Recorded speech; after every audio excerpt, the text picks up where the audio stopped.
Morning. How's everybody doing today? You good? I'm gonna talk about Canada for a minute. Uh, as a Canadian myself, I think my obligation to say something. Um, we're a total joke as a country.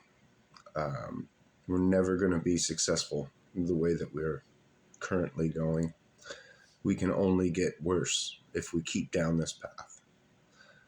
Uh, we can see easily looking back that we've gotten way worse over the last 20 years and really over the last 60, 100 years, to the point now that if somebody is in the act of killing you in Canada and you can get your hand on a gun and shoot that person, you're going to jail. It's crazy. Obviously, that has to be fixed. But less obvious, we pay $1.55 per Canadian to the royal family. Not to England, not to the British government, to the family. Do you know how insane that is? They don't do anything for Britain. They don't do anything for anybody. They've got more money. They've got almost as much as the Catholic Church. They've got solid gold carriages, like horse and buggy carriages, huge ones for like 4 people in the back, and then your driver. Solid gold, sitting in the basement, just getting dusty. Oh, I'm sure they pay somebody to fucking polish it every year, every whatever. The land, just the shit that they own is ridiculous. And then we got this funny money with the royal family on it. I think that anything that they did for us, we've paid back with interest. And at this point, it's time to move forward, become an actual country of our own. I think we should get away from the royal family altogether, abolish the Canadian dollar altogether, because I'll get into that. Get away from them, take that $60+ million that we pay every year to them, and we could give that to the States as far as that goes. Or we could put it into our military to make Trump happier, put it into our drug problems, put it into our border problems. All that would just make the States happier. Now, I know abolishing the dollar doesn't make us more of a country. It would actually, kind of technically make us less of a country. But the petrodollar, shout out to Crowder, the petrodollar is only powerful because it's used by other countries around the world.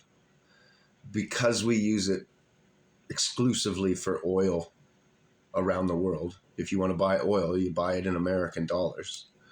Because of that, the American dollar has power in the world. And the BRICS nations are trying to destroy that. There's 2 sides to that coin, where we are so lied to about history and everything that there's a good possibility that the BRICS nations are actually more righteous. But I don't think so. I think that we're more righteous, but just nowhere near what we claim to be.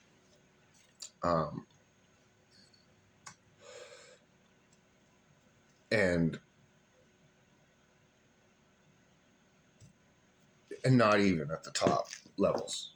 So when we look into the Federal Reserve, all of its presidents, all of its CEOs throughout time have all been Ashkenazi Jews.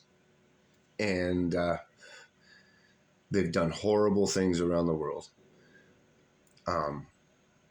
9/11, all those wars preceding 9/11, we went to war with every country that didn't have the federal dollar, didn't have the central banking system in their countries. So we went to war with all them and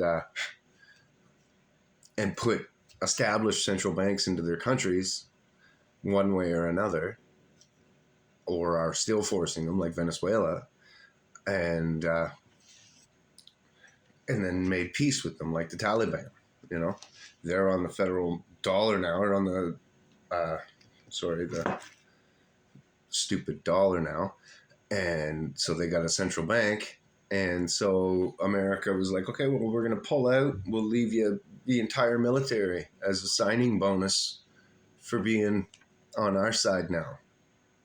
Have at her. We don't care how you treat women or how you law or how you murder or kill or do any of that. I don't give a shit. But you got to have a central bank and you got to use our money. That's the only thing they cared about. And then the ones that are left are places like Russia and China. So I don't really know that we're the good guys in all this. I really don't think so. But in any case, the American dollar gets its strength from its usage. And as America's partner in the world, we should be using their dollar. It's just makes sense. And it makes sense, especially if in someday we want to take the border down. We'd be that much more assimilated. Prices, our dollars are the same, even though the prices might be different. So Canadian goods would probably stay the same in price, but our dollar would be different, harder to earn. So, and who knows? We might even end up better off in the long run if we were to annihilate the border. But I don't think we've earned that as a voting populace. We certainly haven't earned that. We're a bunch of stupid liberals, really. Like, most of this country is totally blindsided. We still pay billions of dollars a year to news agencies that are government owned and government controlled, and slant the news to whichever side of the government pledges more money to them. That's how Justin won his last election, because everybody's too stupid. They think that the news is telling them the honest to God truth. And then they're like, well, it's Canadian government news, so they wouldn't lie to us. And we're Canadians, you know? And that might have been true 30 years ago, 40 years ago. We might have had some integrity in our government. Not anymore. That's long, long gone.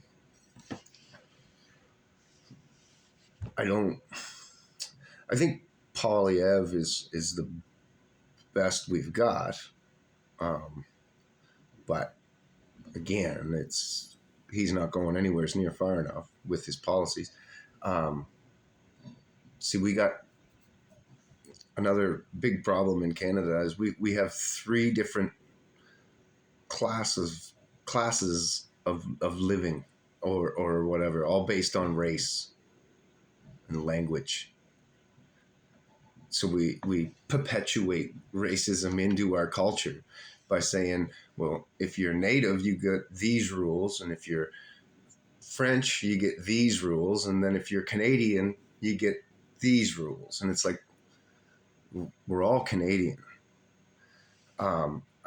Good for you to hang on to your heritage, speaking French still.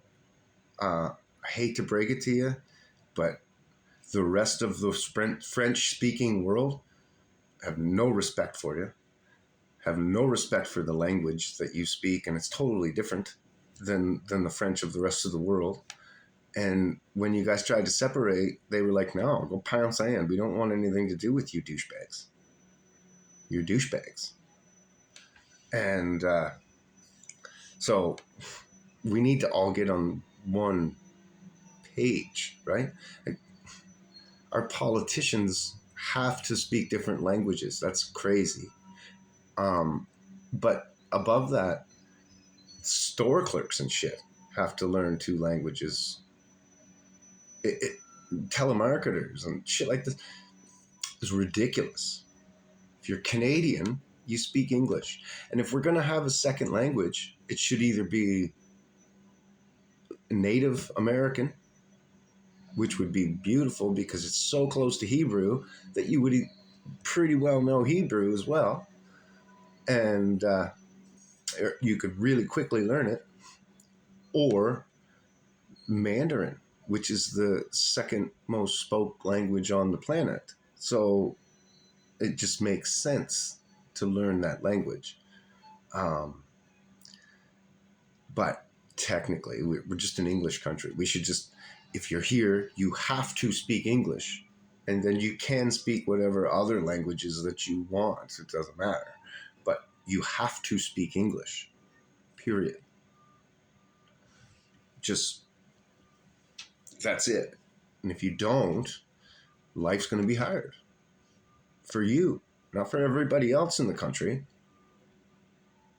We're not going to change the rules so that everybody else accommodates you, who's like 5% of the country. No, I'm Scottish. I don't insist that we all speak Gaelic and wear kilts as a second language or whatever. I'm part Ashkenazi Jew. I don't insist that we all speak Hebrew, even though we should. I'm part Irish, so I don't insist that we all get drunk. But we probably all do. So why should you be able to insist that I know French? It doesn't make sense, especially French, because it's a dying language. And then the native thing. Yes, years ago, this was your country, blah, blah, blah, whatever. Shit happened the way history happened all over the world. You guys are actually from somewhere else. You came here and settled, and then other people came here after that and settled, and when it was hashed out, it didn't go well for you. Sorry, butcher luck.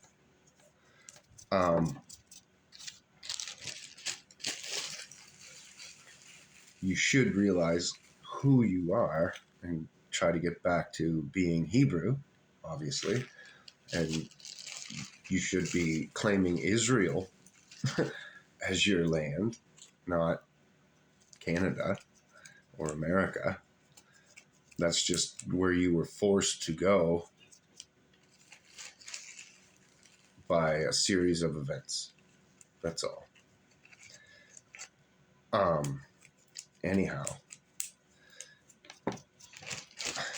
it doesn't make sense to try to live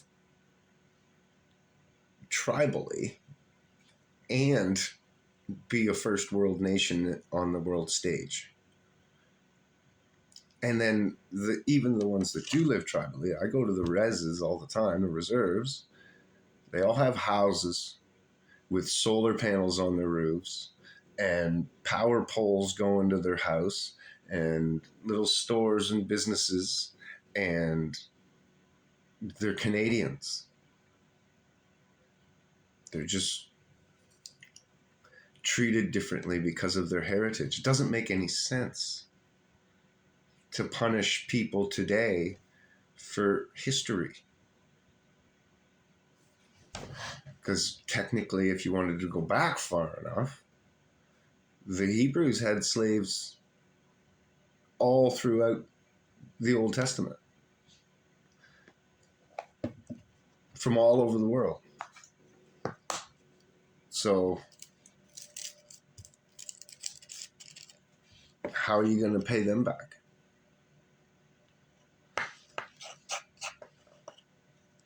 Both sets of Hebrews, especially the Ashkenazi Jews or the Edomites, they had lots of slaves and have been slaves the least amount.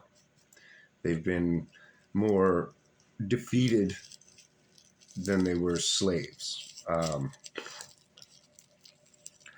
They were under other countries' rule, but they were still able to live and work and earn money, and they weren't slaves. They were just under Roman kings and things like this, and under Hebrew kings for that matter. Anyhow, to try to do that is ridiculous, and all you do is stoke racism, because you're giving different people different rules based on their race, and then you're like I said, they all have like solar panels. Well, who pays for that? The tax dollars pay for that. So you're telling us that you want to live the way of your heritage and be able to hunt and fish and gather, but you also want all the money from our tax dollars, and you want houses and power and free energy and all this other stuff. It's one or the other. If you want, see, my thought on it was originally is we have a civil war against Quebec for them trying to separate. We tell them, you guys have a month to organize and pick what side you're going to be on, because there's a lot of people in Quebec that would choose to be on our side, probably half or better, because there's only a few loudmouth fucking whiners, and they just get they get to make the most noise, they get promoted the most, put out in the spotlight, so it looks like there's a lot of them, but there isn't. Though there is a lot of dicks there. I've had bad experience in Quebec and with Quebecers, but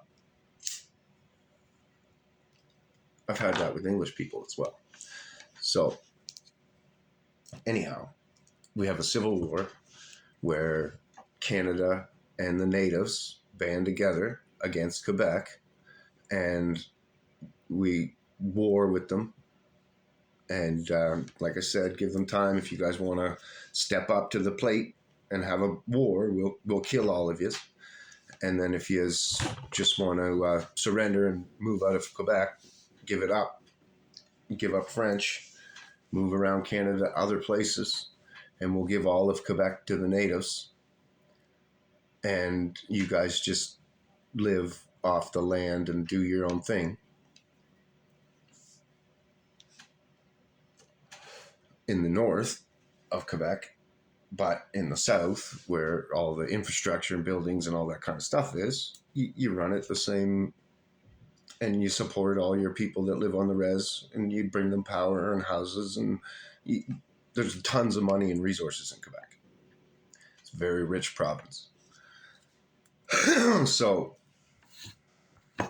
they would be very rich people and do very well. And all the infrastructure's there, all the cities are there. You just got to run it.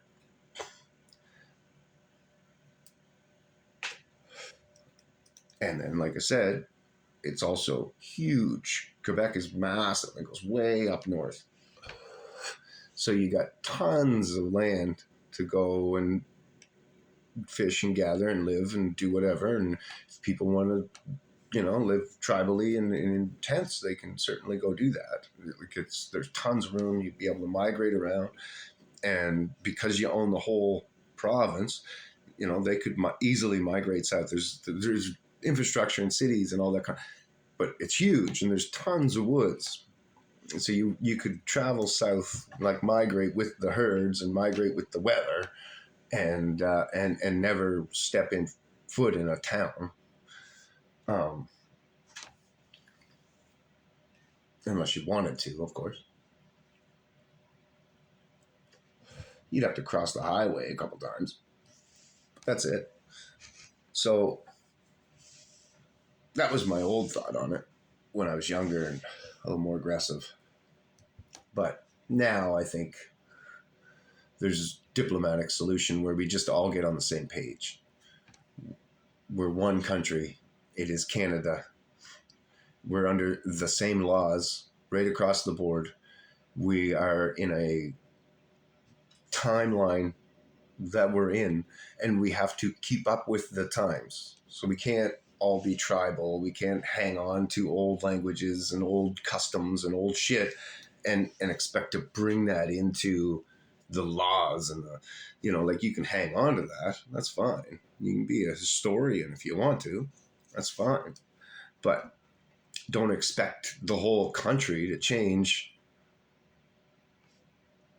the way that we're running and the way that times are going and be like, oh, well, we got to go back in time to be hunter-gatherers or whatever. And it's like, well, no, we really can't. We'd be either invaded and just taken over, or we'd all go broke and most people would starve. Do you think you Canadians, like the average Canadian, knows how to go out and raise farm animals and do all that? No.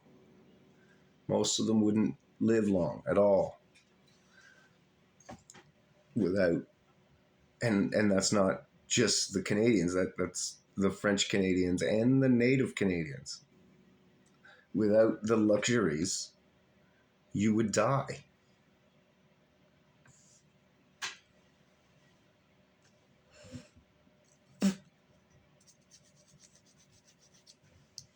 So until we can all get on the same page and stop paying for propaganda news and stop paying families that are ancient relics from the past. That's another thing. Like, it's a relic from the past. Why are we still paying for it?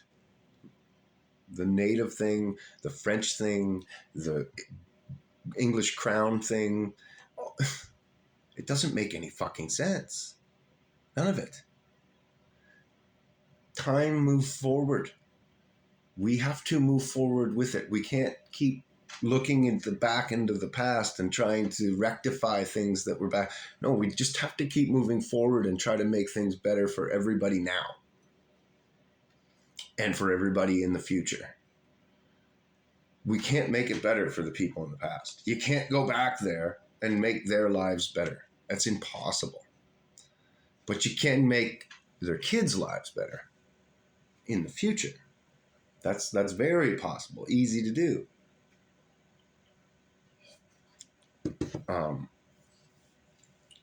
Like I said, you can't.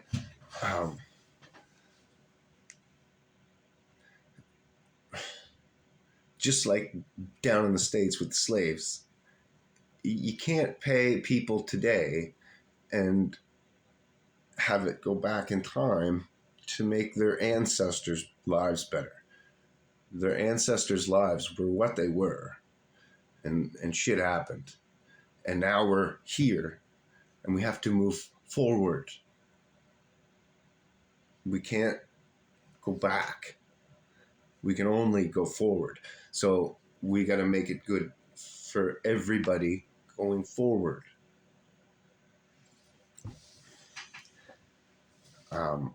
And especially based on race, color, creed. Like I said, we were all slaves. Everybody. We were all brothers. Everybody. Right? There was only one family on the ark. 8 people. 3 brothers with their 3 wives. And their father and his wife. All of us are brothers. We're all cousins. One family. That's it. So trying to say, oh, this one and that one and this one, throughout history, we did this, that, the other, to this race or that race. We're all one race. We're all one. We're all people, humans. It,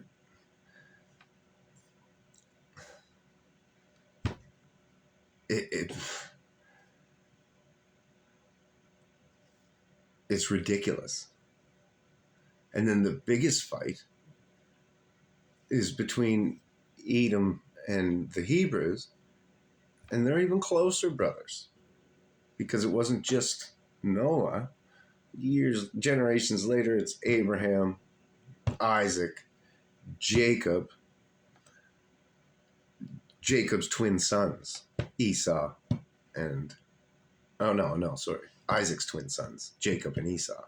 So right from there, they're brothers. That's only 4,000 years ago, and they fucking hate each other from shit that happened between those two brothers all that time ago. They still holding on to grudges about it. But they're brothers. It just doesn't make sense to me at all, the shit that we do. So anyways, Canada hasn't earned the right to be American yet.